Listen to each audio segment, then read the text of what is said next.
किया हुआ है इंग्लिश में, मेरे को पढ़ने की जरूरत नहीं है।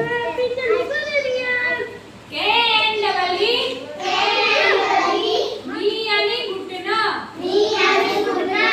घुटना होगा तभी अपन है ना सीधे बैठ सकेंगे, खड़े हो सकेंगे। बाकी है ना ऐसे खड़े खड़े सकेंगे, कुछ भी काम करेंगे, बैठने उठने कुछ भी दौड़ने का तो इस घुटनों की वजह से ही करते हैं, ठीक है। उल्टा नहीं होगा तो अपने पैर ऐसे ऐसे ही चलेंगे, सीधे सीधे, ऐसे बैठ भी नहीं होंगे, ना तो बैठ सकेंगे ना सो सकेंगे, सीधे से उठना नहीं होगा, ठीक है। लेग को हो गया, ऐसे जो यू एल डी आ, शोल्डर यानी कंधा, कंधा किसके काम आता है, बैग, बैग लटका के आते हैं नहीं आते, और किसी भी चीज को अपन ऐसे पीछे लेते हैं तो कंधे काम आते हैं, ठीक है। CHEST